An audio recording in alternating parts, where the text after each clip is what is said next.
Well, hey everybody. Welcome back to Fireside Kit Chat. It's me, Kit, Kyle, all of those words, all those things. And I hope that everybody had a good time this holiday season and that during this ongoing winter that you're still having a good time. I mean, it's a long haul, but we're already over halfway done it and all. Wait, are we? You know what? I was about to do the math. But then that would bring us back to time, right? You know that concept time and how we don't really navigate it much here? Let's not do that. But in my heart of hearts, it feels like we're halfway. But if I look at the actual calendar, we're not. We're not halfway at all. But how it feels, though. It's about how it feels. But yeah, no, I'm happy to be back doing another Fireside Kit Chat. And hilariously enough, I ended up finding this giant fire. I have never, I don't even think I've ever been here before, but we're just gonna like vibe around it, enjoy the flames, the sound of that, and yeah, just ride the wave of that. A couple things though before I dive into any other random thoughts that I did not write or anything, because this is unscripted, an unscripted experience. I think I just forgot what the thought was. What was the thought? Fire, tell me.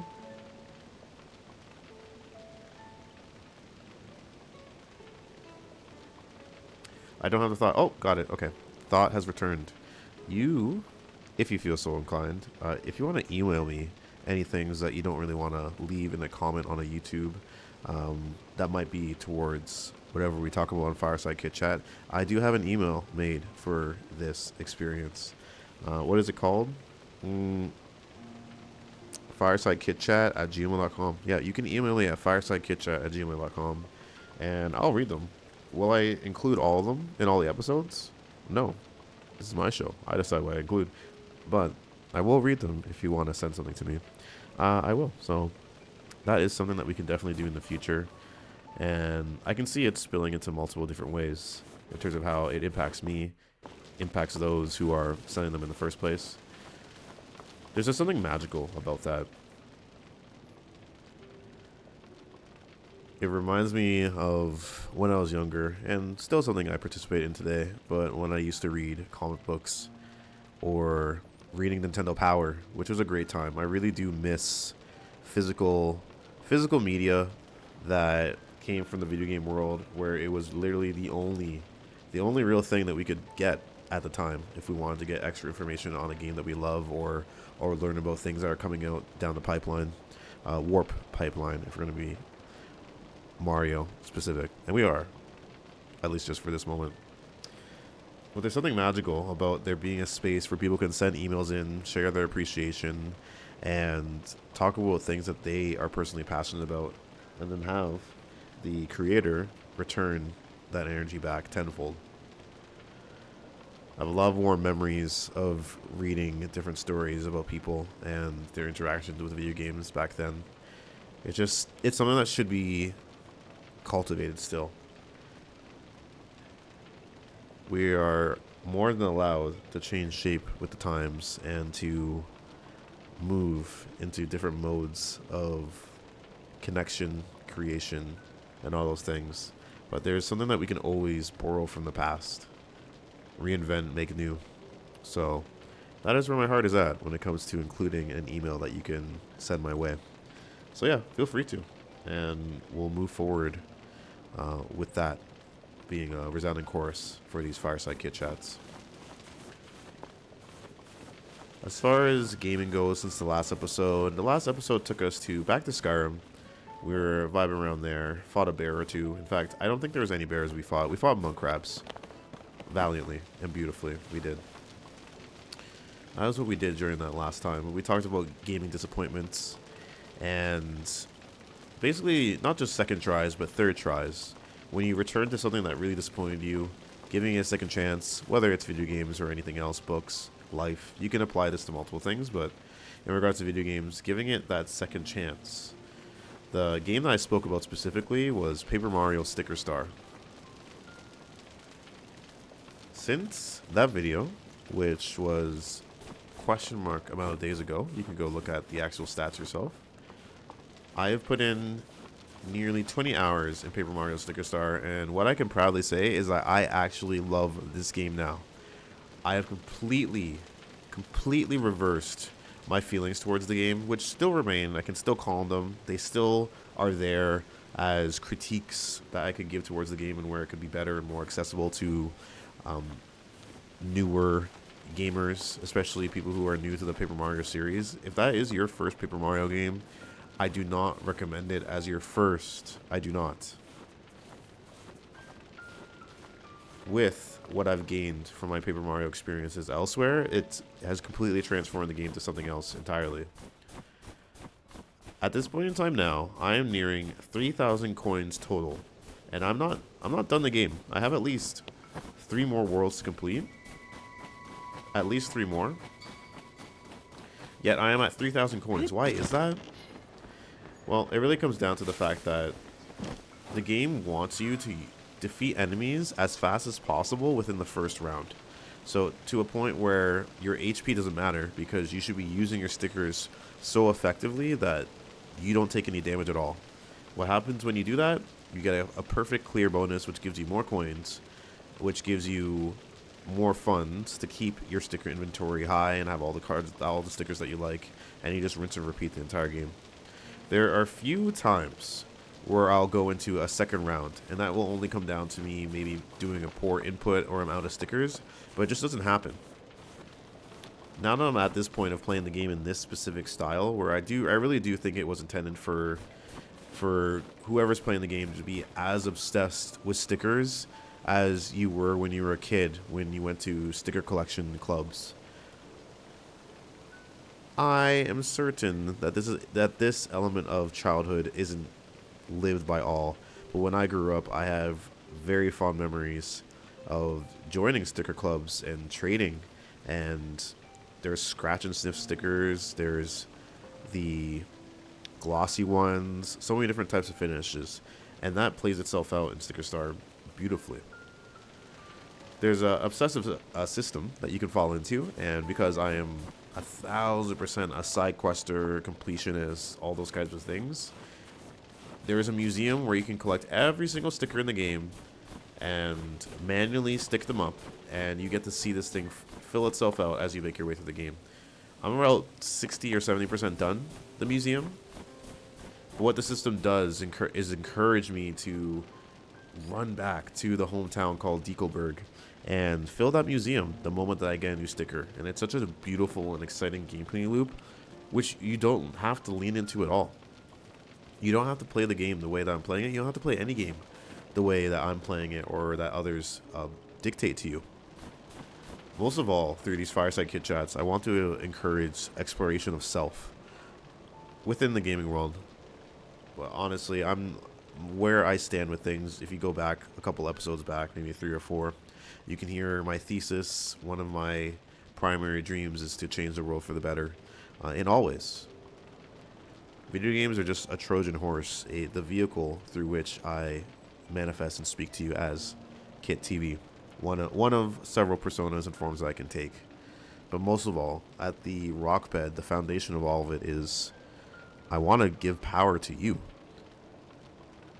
As much as you are in a place where you are looking at me, air quotes, my virtual self, you are the perceiver, you are the audience, you still have all the power. And I want to remind people that that fire within them exists, and you can pursue life with passion, you can pursue life with joy, you can do all those things if you so choose to, and reinvent the wheel again and again as each new season comes and as each new dawn rises. That's my heart. Plain and simple. For you to see and for me to bear. So I guess to say, what is there to say, really? I don't know. If you have any thoughts, feel free to share them as always. I gave you the email I provided, which is firesidekitchat@gmail.com. You can email me there. And there will be other future projects down the line as I split and branch off all the selves into my creative endeavors. I won't dive into it there, but I'll at least hint at it so that you know that I have other dreams too. And it's okay to have multiple dreams. It's okay to have multiple visions. You may not achieve all of them, and you may not be achieving all of them all at the same time. However, there is something beautiful about returning to a flower that you once watered, seeing how it may have wilted a little, yet still loving all that love that you put into it initially and coming back to it. As far as other topics go, or even other gaming experiences that I've been watering besides Sticker Star, honestly, I've been playing so much of that game, I don't even think I've really been playing much else. I will be returning to Paper Mario 1000 Year Door soon in the streaming world. You can see on Kit TV what I've been streaming recently. In that vein, it's been Super Mario 3D World, reliving all that. Another game that I've played at least it at least 2 or 3 times to air quotes completion, like the main game completion. Now I'm going for the 100%, and that has been such a treat, truly. Between Super Mario 3D World and Paper Mario, it's making me question, like, how much do I love Mario? And does Mario stand the test of time as one of my #1 series? Maybe. Which is, I find so funny. I can speak so passionately about these games. It's just that Mario as a character, like, I don't love Mario. I love the world that he's from. And I love Mario too, but I don't love him. He's the character I'm using, but not like my primary focus or my primary love. Luigi, Toad, Waluigi, even the baby versions of Princess Peach, and you know what I mean? Like Bowser, I love Bowser. I will die for Bowser. That's on Skibidi or something. It's on something. Okay, whatever. I love Bowser.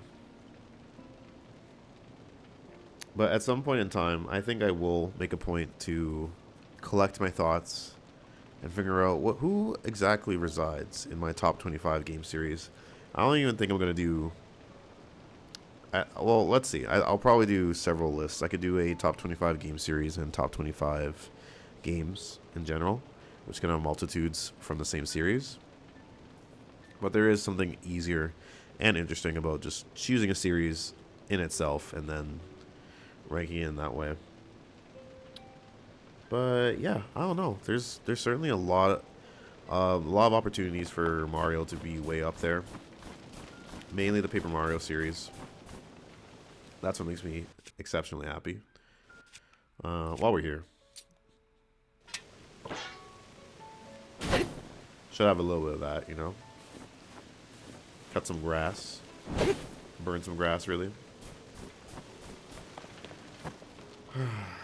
But yeah, most of all, I hope that everybody is doing well, and that if you are hermiting in this winter season, enjoy it. Seriously, enjoy it. Don't feel as if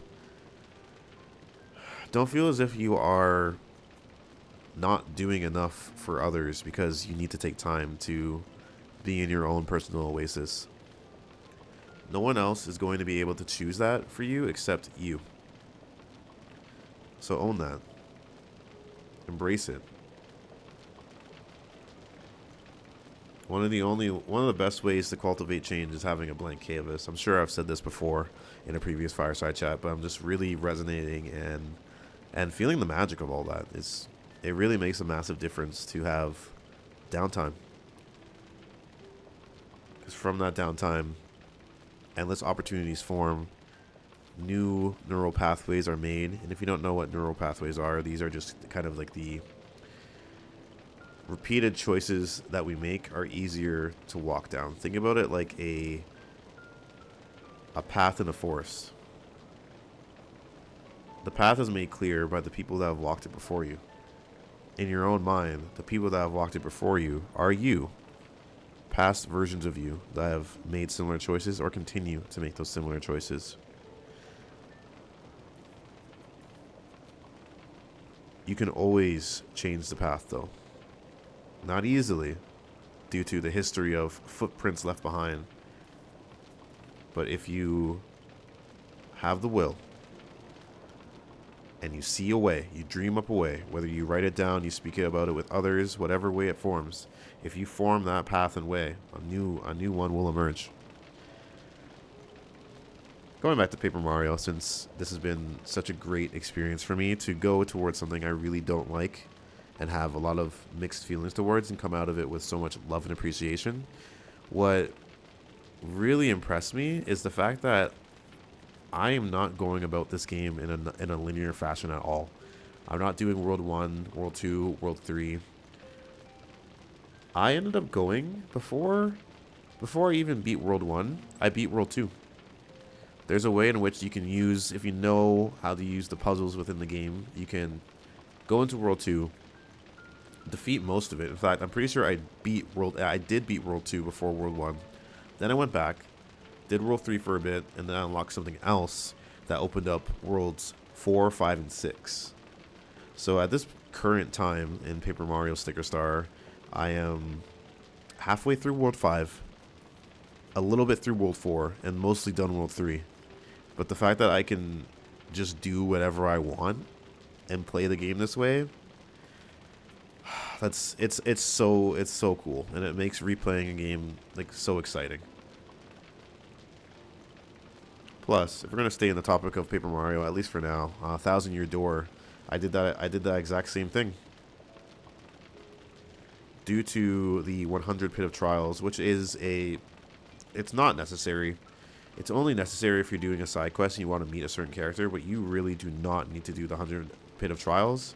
It's basically a gauntlet where every 10 levels you have the opportunity to leave the trials or to go deeper and deeper, and the enemy fights get harder and harder as you go on until you get to the end. And there's a boss battle and everything.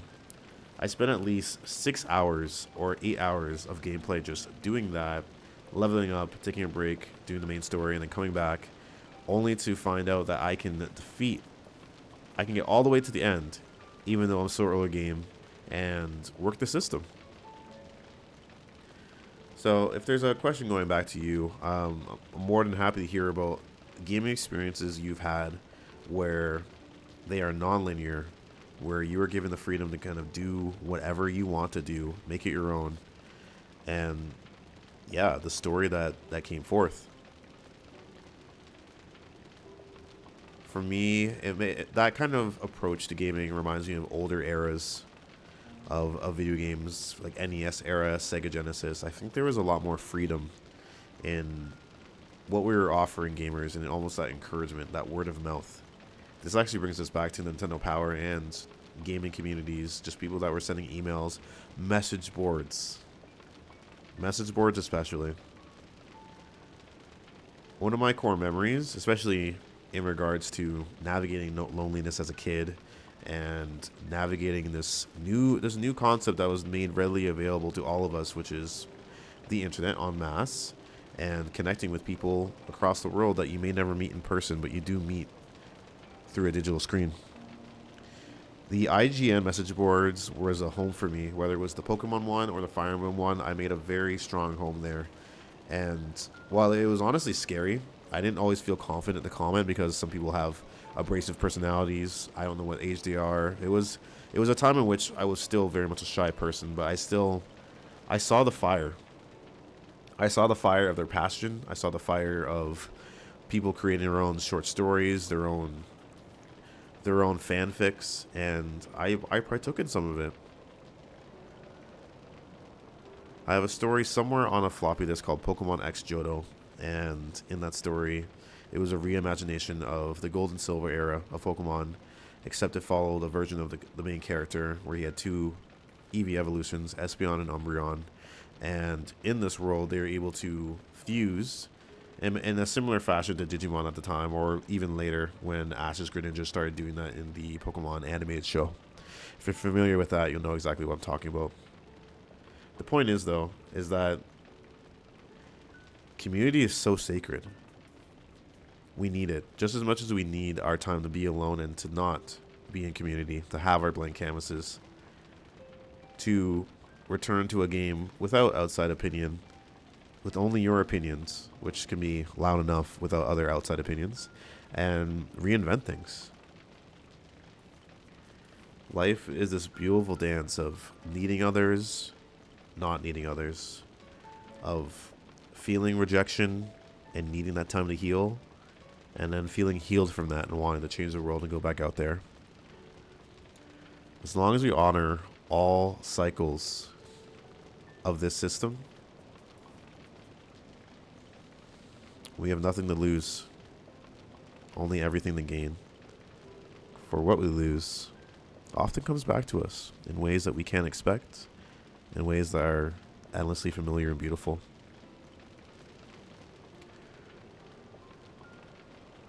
This has been my heart, fully on display, raw, honest, and for you to experience. And once again, I thank you, listener, soul, person, whoever, anonymous person, for hearing me. It's deeply appreciated. And you are more than welcome to send words my way, whether it's through that email, which is firesidekitchat@gmail.com, or in the comment section here, or privately if you know me via text or whatever else as the other persona I am, Kyle. That is also me. Yep. Either way, much love. I wish you guys the best, and thanks for coming on by. You know how it is. There's gonna be something silly to close it out, but that is the vibe. Thanks for watching Fireside Kit Chat, and hopefully I'll come up with a nice title for this episode. We'll see. Either way, love, light, and peace. Cheers.